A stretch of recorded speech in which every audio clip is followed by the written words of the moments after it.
दो बातों में हमारा रिकॉर्ड रहता है, एक तो वाहनों की संख्या बढ़ाना और दूसरी जनसंख्या बढ़ाना। इसमें हमारे लोग रात दिन काम करते हैं। तो ये है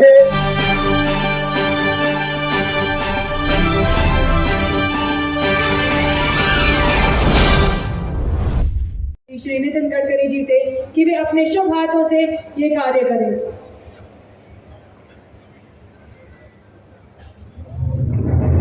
सभी की तालियों के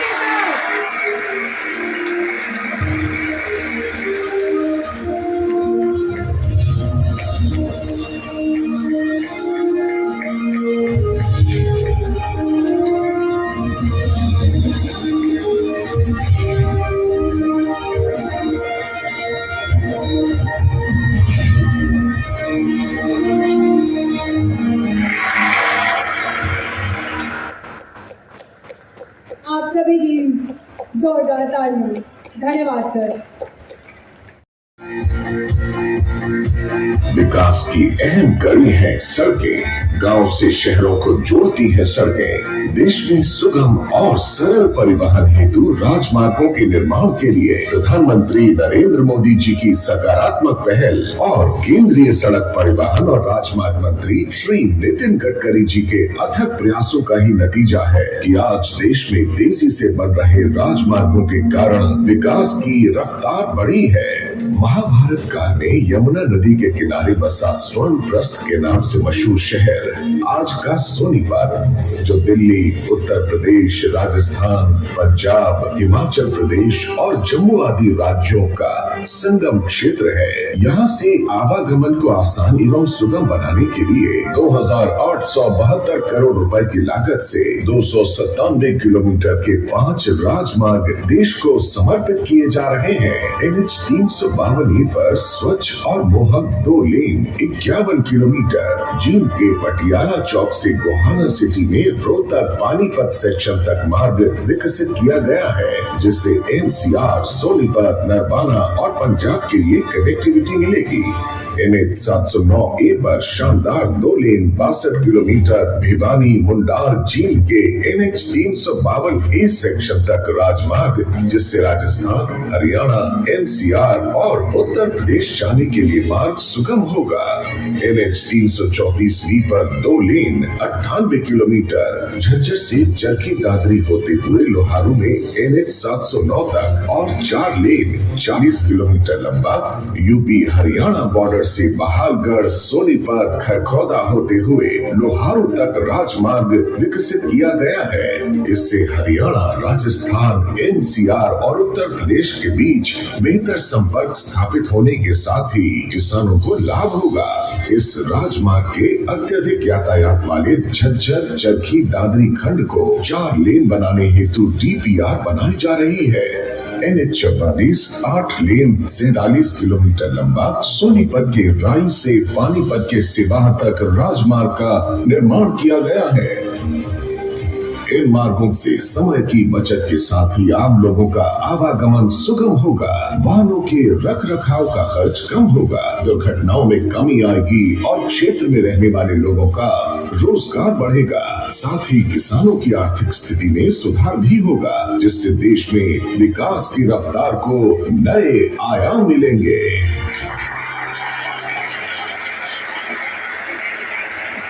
जी हाँ, इन परियोजनाओं के बहुत से भारत के विकास पुरुष श्री नितिन गडकरी जी का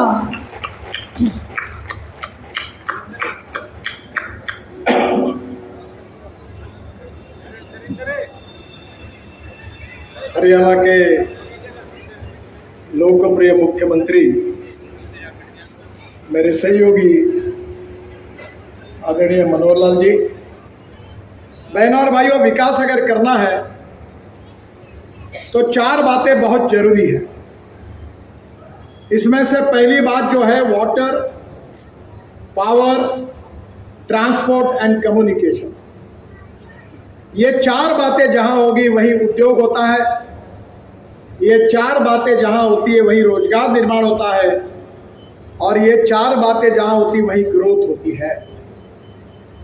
और इसमें से हमारे गांव में भी, क्योंकि मैं किसान हूं, और मुझे पता है कि जब खेत को पानी मिल जाता है, अच्छा सीड और फर्टिलाइजर मिल जाता है, और अभी तो टेक्नोलॉजी के कारण मेरे क्षेत्र में करीब 40,000 एकड़ गन्ना है, और मनोहर लाल जी पूरा स्प्रेइंग मैंने अपने क्षेत्र में ड्रोन से किया है।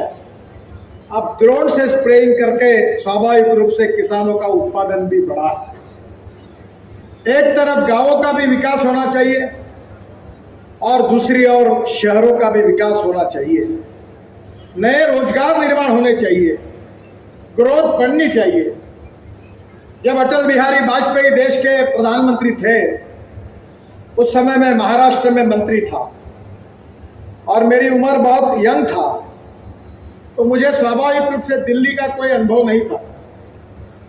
तो मैं उस समय मुंबई में मंत्री था। आप कभी मुंबई आते हो तो मुंबई में मैंने उस समय 55 उड्डान पुल 1.5 साल में बनाया, और मुंबई पुणे एक्सप्रेस हाईवे बनाया।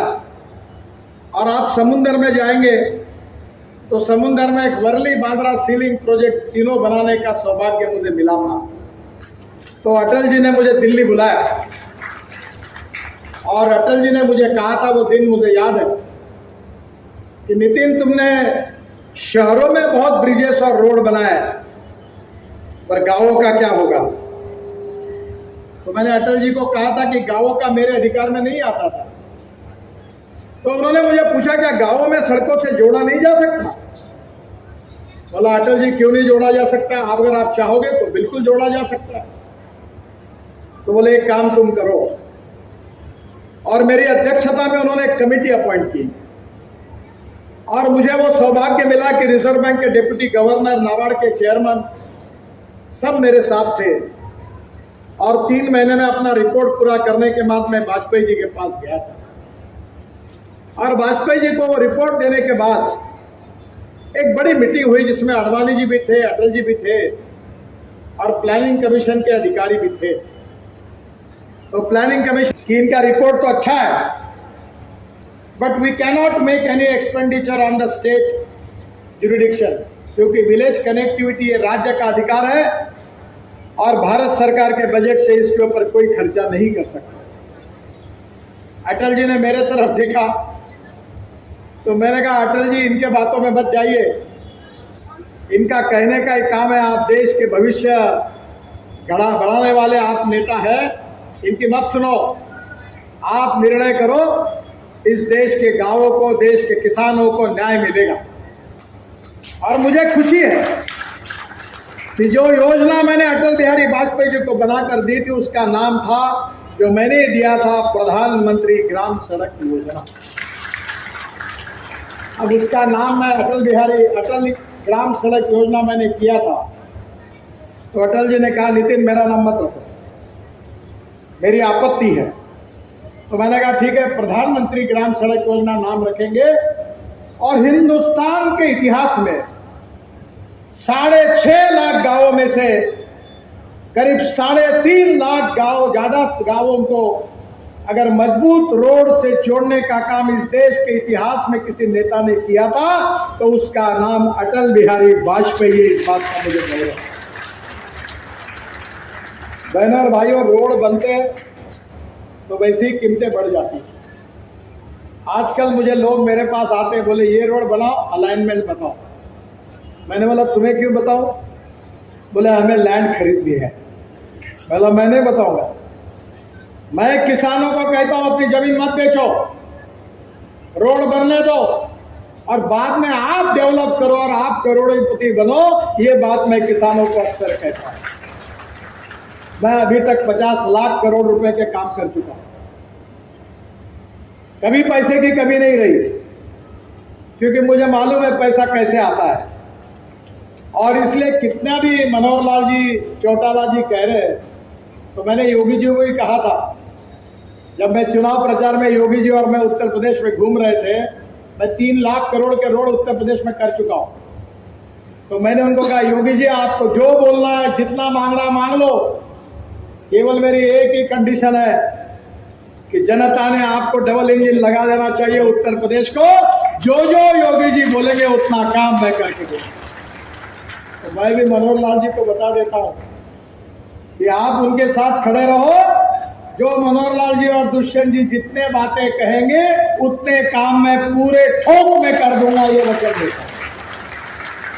और मैं उन नेताओं से नहीं हूं, जरा मीडिया वाले मेरी बात रिकॉर्ड कर लेना, कि 40 साल में मैंने घोषणा की और काम नहीं हुआ ऐसा पूछने वाला अभी तक कोई पत्रकार मुझे मिला नहीं है। जो बोलेंगे वो करेंगे और जो करेंगे वही बोलेंगे, यही हमारी नीति है। और बहनों और भाइयों, ये प्रगतिशील समृद्ध संपन्न हरियाणा, इसमें सबसे बड़ा कारण कोई है तो अमेरिकन प्रेसिडेंट जॉन केनेडी। इन्होंने कहा था वो बात बहुत ही अच्छी है जो मैं अपने ध्यान में रोज रखता हूं। अमेरिकन प्रेसिडेंट जॉन केनेडी ने कहा था कि American roads are not good because America is rich, but America is rich because American roads are good. America धनवान है, इसके कारण अमेरिका के रास्ते अच्छे नहीं हुए, तो अमेरिका के रास्ते अच्छे हुए, इसके कारण अमेरिका धनवान हुई। और रोड के बिना समृद्धता और संपन्नता नहीं आती। मनोहर लाल जी, आपके नेतृत्व में ये रोड इतने बनेंगे कि हरियाणा देश के प्रथम क्रमांक का समृद्ध और संपन्न राज्य बनेगा। ये विश्वास मैं आपको देना चाहता हूं। मैं ज़्यादा समय भाषण नहीं दूंगा, क्योंकि जो काम हमने किए वो आपने अभी फिल्म में देखे हैं, तो उसके बारे में कोई चर्चा करनी ऊपर। ये बुकरबा चौक वाला मेरे लिए बहुत तकलीफ का विषय था। आपने बहुत तकलीफ सहन के, मैं आपकी क्षमा मांगता हूँ, क्योंकि ये रोड जो था बहुत अटक गया था। अभी वो हमने वहाँ से क्लियर किया तो किसानों ने काम बंद कर दिया। तो ये जो मुकरदमा चौक वाला रोड जो है आपका, ये 1 जून तक पूरा हो जाएगा, ये वचन मैं आपको देता हूँ। वैसे मैंने दुष्यंत जी, मैं अभी हमारे अधिकारियों को कह रहा था गाड़ी में कि जहाँ 1-1 लाख क्यूसेक है वहाँ अभी हम लोग ब्रिज बना रहे हैं। नीचे में 8 लेन रोड एक्सप्रेस वे का काम जोरों में चालू है और उसको कनेक्टिविटी देने की मांग उन्होंने की है। उनका कहना था जींद, गोहाना, सोनीपत से शामली ये रोड तैयार करके दो। अब मुझे, मेरा दुर्भाग्य है कि मुझे हरियाणा भी मालूम नहीं, ज़्यादा पंजाबी नहीं मालूम, नाम मालूम है केवल। बहुत इंपॉर्टेंट है। जींद, गोहाना, सोनीपत से शामली तक 600 करोड़ की लागत से 22 किलोमीटर 4 लेन नया मार्ग बनाकर दिल्ली देहरादून एक्सप्रेसवे को कनेक्टिविटी देंगे। कौशिक साहब, ये मैं आपको वचन देता हूँ। ईस्ट वेस्ट कॉरिडोर जो दिल्ली से देहरादून एक्सप्रेसवे को जोड़ने का भी आपने बात की है। इसमें सिरसा जिले के चौटाला गांव से, जब आप दुष्यंत जी ने भी कहा, शामली तक ये भी कनेक्टिविटी देने के बारे में निश्चित रूप से काम किया जाएगा और हम इसका अलाइनमेंट देखकर उचित हल निकालेंगे तथा इस क्षेत्र को भी दिल्ली देहरादून से जरूर जोड़ेंगे। बाद में आपने बस पोर्ट की बात की है। हम बहुत बस पोर्ट बना रहे हैं, तमिलनाडु में बना रहे हैं, सब जगह बना रहे हैं। हरियाणा में जितने प्रपोजल हो गए 5 स्टार होटल जैसे हम लोग बस पोर्ट बना के देंगे। केवल जगह आपको देना है मनोहर लाल जी को। ये जो सोनीपत में आपने बात की है, एक प्रस्ताव पीडब्ल्यूडी मिनिस्ट्री से बस पोर्ट का मेरे तरफ भेज दो।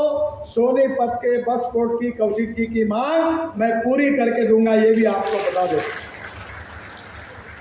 इसके अलावा आपने हवा में चलने वाले टैक्सी की बात की। हाँ बिल्कुल, वही आपने की, मनोहर लाल जी ने भी की है। तो मैं कल ही मेरे यहाँ प्रेजेंटेशन हुआ था 2-3 दिन पहले।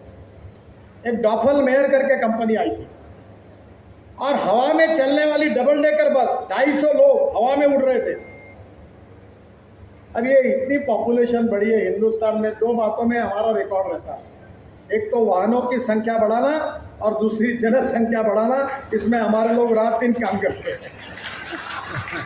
तो ये आपको ये एयर टैक्सी से वो काम नहीं जमेगा। वो 250 लोगों वाली डबल डेकर बस हवा में दिल्ली से चलेगी और सोनीपत और पानीपत तक आएगी। वो योजना मैं आपको बना दूंगा। राज्य सरकार से कोई पैसे नहीं चाहिए, केवल प्रस्ताव भेजिए। मेरा विश्वास है कि आने वाले समय में टेक्नोलॉजी में जाना चाहिए। मैं 2004 से कह रहा हूं कि पेट्रोल डीजल का पर्याय ढूंढना चाहिए। परसों ही मैंने पार्लियामेंट में जवाब दिया था कि 10 lakh 2 wheeler 4 wheeler 3 wheeler electric के देश में आए और आने वाले 2 साल में 50 lakh vehicle 2 wheeler 3 wheeler 4 wheeler electric पर आएंगे। और मनोहर लाल जी 1200% राइस है इलेक्ट्रिक बसेस में। मैं इसका मंत्री हूं और ये कितना पोल्यूशन होता है डीजल पेट्रोल का। मेरा आपसे अनुरोध है कि हरियाणा में पूरी इलेक्ट्रिक की बस चलाते, नहीं होगा तो बिन पैसे से सब पैसे कैसे खरीदना, ये मॉडल मैं आपको बता देता हूं। एक डीजल की बस चलती है तो पर किलोमीटर 115 रुपए खर्चा आता है। एक बस जब इथेनॉल पे चलती है तो उसका खर्चा 78 रुपीज पर किलोमीटर आता है। और एक एयर कंडीशन बस इलेक्ट्रिक पे आती है तो उसका खर्चा 40 रुपए प्रति किलोमीटर आता है। कुछ नहीं करना, मैं लंदन ट्रांसपोर्ट का मॉडल आपको बना दूंगा, आप एक पैसा मत डालिए। मैं कश्मीर में गया था तो गवर्नर साहब को कहा कि तुम्हारी यहाँ की बसें देखकर मुझे बड़ी मजा आई। बोले क्या हुआ? मैंने बोला हॉर्न छोड़कर सब बचता है। तो हरियाणा का पूरा सीवेज वाटर रिसाइकलिंग करके इंडस्ट्री को और रिफाइनरी को अगर आप बेचेंगे तो गांव भी अच्छे होंगे। और अभी एक टिकड़ी मैंने देखी कचरे की दिल्ली से आती हुई। कचरे से 2 प्रकार की बातें जिसका मैं आपको आग्रह करूंगा कि हरियाणा को आप पूरा ग्रीन बनाइए। Ethanol, methanol, biodiesel, bio CNG, bio LNG, electric और ग्रीन हाइड्रोजन, ये पेट्रोल डीजल से छुटकारा पाई। मैंने अपने खुद का ट्रैक्टर ये परली से बायो सीएनजी और बायो एलएनजी तैयार करके कन्वर्ट किया। मेरी 1 लाख रुपए की साल की बचत होती है। आप परली यहाँ जलती है, 5 टन परली से 1 टन बायो सीएनजी तैयार होता है। मैं टेक्नोलॉजी दे दूंगा। अब इतना ही नहीं तो कचरे का जो पानी है आपका सीवेज वाटर, उसको शुद्ध करके इलेक्ट्रोलाइजर हमारे देश में बनने लगा है। मैंने अभी बेंगलोर में एक फैक्ट्री का इनॉग्रेशन किया और वो पानी शुद्ध करके उससे हाइड्रोजन और ऑक्सीजन अलग होता है। फिर एक जनरेटर में उसको प्रेशराइज किया जाता है 500 बार तक और वो गाड़ी में भरा जाता है। मेरे पास गाड़ी है ग्रीन हाइड्रोजन पर चलने वाली, मर्सिडीज से भी अच्छी है। आप कभी आओ, एक चक्कर मारो, आपने देखिए।